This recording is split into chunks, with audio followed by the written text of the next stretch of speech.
이제 나지문으로 내려가 보도록 할게요. 자, 나지문에는 이제 이런 내용이 나오네요. 19세기 후반 신경정신의학의 창시자인 프랑스의 장 마르탱 사르코의 주도로 살페트리에르 병원에 사진부가 설치되면서 사진은 의사들의 진찰과 연구를 위한 새로운 도구로 사용되기 시작했다. 자, 지금 현재 이 글에서는 이제 사진에 대한 논의가 처음으로 시작되기 시작했네요. 자, 살페트리에르 병원이 환자의 증상을 기록하고 진단하는데 사진을 일찍, 그것도 광범위하게 도입한 것은 경험을 중시했던 프랑스 의학의 전통과 관련이 있다고 합니다. 자, 당시 독일 의학계가 추상적인 이론이나 실험실에서 연구를 중시했던 것과 등장. 달리. 자, 기다리던 거 나왔죠? 그러면 달리니까 지금 이 글의 주인공은 사진인 것으로 보이니 이 앞에 있는 추상적 이론 부정, 실험 부정해놓고 프랑스에서는 환자의 증세를 의사의 눈으로 직접 관찰은 그런 긍정이겠구나 해놓고 다음 페이지 넘어갈게요. 경험을 가장 중요하게 여겼습니다.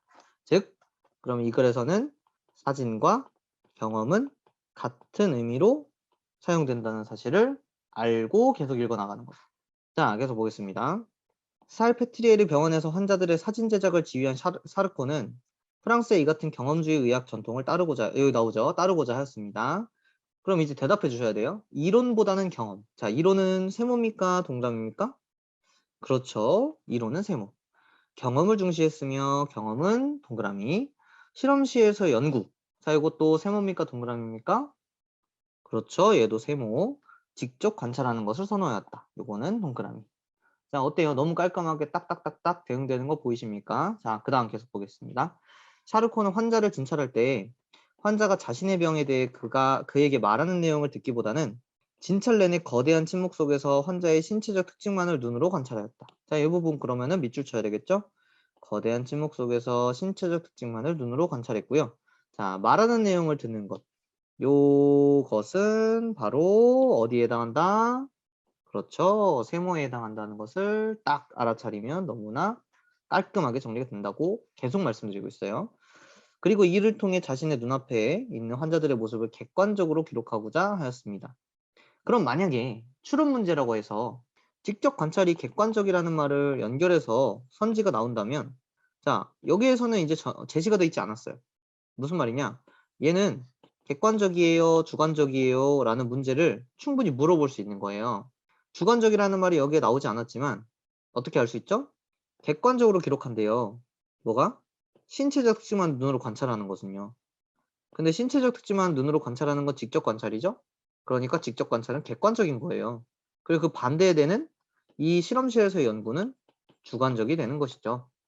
이렇게 추론 문제가 출제될 수 있다는 것도 우리가 팁으로 기억해 놓읍시다. 자, 그래서 이런 시각적 관찰과 기록을 통해 알려지지 않았던 질병을 새롭게 발견하기도 하였습니다. 자, 샤르코는 신경병 환자들의 사진을 통해 그들의 질병을 더 정확하게 진단할 수 있으리라 기대하였다. 그는 병원에 사진부를 설치한 후 환자의 진찰 카드에 그들 하나하나의 증상을 포착하여 촬영한 사진을 부착. 그러나 결과적으로 샤르코는 그 사진을 통해 자신이 기대했던 바를 충족할 수 없었다. 자, 여기서 이거 그냥 넘어가면 안 되죠? 이거 뭐 하는 거죠? 바로 이 사진으로 연구하는 것에 대한 한계죠. 한계가 제시됐습니다. 신경정신병의 증상이 신체 외부의 일관된 특징으로 나타나지 않았기 때문이다. 게다가 샤르코와 사진사들은 사진 제작 과정에서 환자에게 그들이 이미 알고 있던 의학 지식에 맞게 포즈를 취하게 하거나 심지어 서로 다른 히스테리 발작을 일으키는 환자의 사진을 혼합하여 연속 사진을 만들기도 하였다. 자, 이것 또한 뭐 한계라고 본다면 한계라고 볼 수 있겠죠. 그래서 어디에 이제 미주쳐야 되는지 애매하긴 하지만 마지막에 이제 결국 뒤에를 미주치면 되겠죠. 샬페트리에르 병원에서 제작된 사진은 질병을 식별하고 진단하는 것이라기보다 샤르코의 의학 지식을 시각적으로 정당한 것이었기 때문에 이것 또한 한계라고 설명할 수 있고 이렇게 지문의 내용이 끝납니다. 그래서 이제 결국에는 여기에 있는 가나 지문은 엄밀히 말하면은 지금 내용상으로 봤을 때 여기서 이제 사진에 대한 얘기가 나에 나왔잖아요. 근데 이 위에서 이제 뭐 사진술 활용한다는 얘기가 내용에도 이 위에도 나왔기 때문에 결국에는 이 두 글에 공통적으로 다루는 소재가 사진, 뭐 사진술이기 때문에 같이 엮여서 지문으로 형성됐다는 점까지 이해해 주시면 될 것 같습니다. 자, 그럼 이제 이것도 개념학습 부분이기 때문에 문제가 별로 없어요. 그래서 두 문제 되기 때문에 같이 한번 빠르게 풀고 마무리하도록 하겠습니다. 자, 1번 보겠습니다. 자, 가나에 대한 설명으로 가장 적절한 것은 돼 있는데, 자, 가나에 대한 설명으로라고 돼 있지만 엄밀히 말하면 이 1번 문제는 이 두 글의 서술상 특징을 물어보는 문제입니다. 또는 뭐 전개 방식이라고도 할 수 있겠죠. 자, 그럼 하나씩 보겠습니다. 자, 1번 가와 나에는 각각 화제가 되는 대상이 나오게 된 사회문화적 배경이 드러나 있다라고 돼 있는데, 자, 사회문화적 배경이라는 거는 쉽게 설명하면 사회문화적인 뭐 원인이다 이렇게 생각해도 좋을 것 같아요. 자, 근데 이제 제가 지금 지문을 다시 돌아가지 않고도 바로 기억나는 건 나지문에는 지금 여기에 보면 프랑스 의학의 전통과 관련이 있다라고 설명을 하면서 이 전통이야말로 그 문제에서 설명하는 사회문화적인 배경이 될 수 있겠죠. 그래서 나지문에는 이게 드러나 있다는 것을 금세 알아낼 수 있었습니다. 그런데 중요한 거는 이제 가지문에서는 주일 마레가 어떤 이유로 그래픽 기계로 기록하는 방법을 개발하였다라고 얘기를 하고 있을 뿐, 여기에서 어떤 사회적인 문화적인 이유로 이걸 쓰게 되었다라는 내용이 없기 때문에 가는 틀려서 1번이 답이 될 수는 없습니다.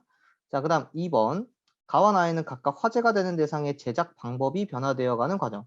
엄밀히 말하면 이제 화제가 되는 대상에서 가 같은 경우에는 이제 크로노 포토그래피겠죠? 자, 그다음 나 같은 경우에는 사진이 될 텐데요. 자, 크로노 포토그래피 같은 경우에도 제작 방법이 제시되어 있다고 보기 어렵고요. 사진 같은 경우에도 사진을 제작하는 방법이 구체적으로 드러나 있다고 보기가 좀 어렵기 때문에 2번 선지도 적절하다고 보기가 어렵겠습니다. 자, 그리고 벌써 지금 제가 읽는 동안에 이제 3번 선지 보고 이게 답인데 이렇게 알아차린 친구들이 있을 거예요. 자, 답은 3번이 되겠고요. 자, 3번이 되는 이유는 가에서는 화제가 되는 대상이 나왔네요. 자, 마지막 무단에 의의가 있었죠. 그리고 나에는 화제가 되는 대상이 한 개. 제가 여기 지금 위에 노란색으로 밑줄 친 거 확인이 될 겁니다.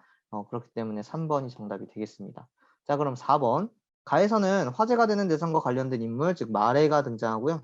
나에서는 화제가 되는 대상과 관련된 인물이 등장하죠. 누구죠? 샤르코가 등장하기 때문에 요거는 나에 대한 설명이 틀려서 4번도 적절하지 않고, 자, 그 다음에 5번입니다. 자, 가에서는 화제가 되는 대상을 개발하게 된 이유. 이거는 제시되고 있죠. 한계라는 걸 지적하면서 제시하고 있지만 나에서는 화제가 되는 대상을 제작하게 된 이유. 사실 엄밀히 말하면 제작하게 된 이유는 프랑스가 직접 관찰하는 뭐 경험을 근거로 한 뭐 이런 식의 전통을 가지고 있었잖아요. 그래서 요거에 대한 이유를 제시했기 때문에 그 나에 대한 설명이 적절하지 않아서 5번 선지도 적절하지 않다. 이렇게 판단할 수 있을 것 같아요. 자, 그 다음에 이제 2번으로 넘어가도록 하겠습니다. 자, 어떻습니까? 기억, 니은, 디귿을 물어보고 있습니다. 이게 바로 그 개념 또는 대상들에 대한 차이점을 묻는 문제죠. 근데 이걸 그냥 차이점을 정리하기 시작하면은 이게 우리가 그리 와닿지가 않기 때문에 내용이 힘든 거예요. 근데 제가 아까 말씀드린 것처럼 이거를 그 대상의 한계와 그 한계를 극복하기 위한 이런 일련의 어떤 플로우를 우리가 타면서 대상을 읽으면, 내용을 읽으면 조금 더 수월하게 내용을 읽을 수 있다는 점을 다시 한번 설명을 드리면서 이제 요 기억, 니은, 디귿을 한번 살펴보도록 하겠습니다. 자, 기억 같은 경우에는 뭐에 해당하냐면 마이브리지의 연속 사진입니다. 그리고 니은은 기하학적 크로노 포토그래피고요. 그 다음 디귿 같은 경우에는 병원에서 제작된 사진이네요. 그래서 이게 이름이 좀 어려우니까 그냥 병원에서 제작된 사진으로 가겠습니다. 네, 이렇게 해놓고 자 풀어볼게요. 자, 1번 기억과 니은은 모두 하나의 대상을 촬영한 것이다. 자, 기억은 연속 사진인데요. 본문에 그런 내용이 나왔습니다. 마이브릿지 연속 사진은 여러 대의 카메라로 대상 하나의 연속적 움직임을 촬영한 후라고 나와 있기 때문에 기억 적절이고요. 대상 하나를. 자, 그런 다음에 이제 기하학적 크로노 포토그래피 같은 경우에도 마찬가지로 이제 말의 크로노 포토그래피에 대한 설명에서 나오는데요. 여기에는 이제 한 장의 사진 속에 움직이는 대상의 연속된 이미지라고 되어 있기 때문에 니은도 적절해서 1번은 적절 이렇게 해놓고 넘어갈 수 있겠습니다. 자, 그 다음에 2번 선지입니다. 니은과 디귿에서는 모두 대상의 연속적 움직임을 확인할 수 있다 돼 있는데 니은은 연속적 움직임을 확인하기 위해서 그 여기 나오는 기억의 연속 사진의 특성을 크로노 포토그래피에 가져온 것이었죠. 그렇기 때문에 니은 적절이고요. 자, 근데 이제 디귿을 유심히 봐야 되는 건 디귿 같은 경우에는 살페트리에르 병원에서 제작된 사진인데요. 자, 여기 보시면은 이렇게 되어 있습니다. 서로 다른 히스테리 발작을 일으키는 환자의 사진을 혼합하여 연속 사진을 만들기도 하였다라고 되어 있는데, 자, 그럼 여기 보시면 어떻습니까? 서로 다른 발작을 일으키는 환자의 사진들을 혼합해서 연속 사진을 만들었다는 건 지금 뉘앙스가 한 명의 환자를 가지고 만든 게 아니라는 사실을 알 수 있죠? 다시 말할게요. 그러면 하나의 어떤 대상을 가지고 연속 사진을 만든 게 아니라 여러 환자를 대상으로 내용을 만들었다는 걸 알 수 있기 때문에 여기서는 디귿, 대상의 연속적 움직임을 확인한다기보다는 이게 약간 선지가 좀 애매해 보일 수 있지만 하나의 대상의 연속적 움직임을 확인할 수 있는 사진이 아니었다는 사실 때문에 디귿이 틀려서 2번이 정답이 된다는 사실 알아두시면 되겠습니다. 자, 그 다음에 3번 선지입니다. 자, 니은과 달리 기억은 여러 대의 카메라를 활용하여 촬영한 것이다 라고 되어 있는데요. 자, 이게 바로 기억의 이제 특징 중에 하나였습니다. 자, 기억은 여러 대의 카메라로 대상 하나의 연속적 움직임을 촬영했죠. 그런데 반대로 니은 같은 경우에 즉 기하학적 크로노 포토그래피 또는 이 위에 있는 크로노 포토그래피는 한 대의 카메라를 사용했다는 걸 알 수 있기 때문에 자, 3번 선지. 자, 니은과 달리 기억은 여러 대의 카메라 활용했다. 네, 적절입니다. 자, 그 다음 4번 선지입니다. 자, 디귿과 달리 니은은 대상의 모습을 선과 점으로 바꾸어 보여준다. 자, 디귿 같은 경우에는 말 그대로 사진 그 자체를 지금 찍어놓고 포즈를 취했다라는 내용이 나오고 있기 때문에 말 그대로 사람 그 형체를 그대로 유지하고 있는 사진이라면 니은 같은 경우에는 이제 기하학적 크로노 포토그래피이기 때문에 여기에 설명이 나왔죠. 선과 점으로 환원하는 이라는 설명이 나왔기 때문에 4번 선지도 적절하게 된다는 점 확인할 수 있고요.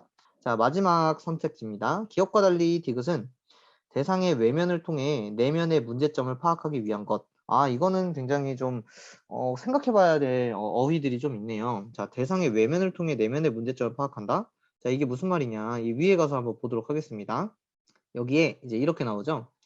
환자를 진찰하거나 이럴 때 뭐 질병 이런 얘기 하는데 사실 여기서 이 한계와 관련된 부분에서 이런 부분이 나와요.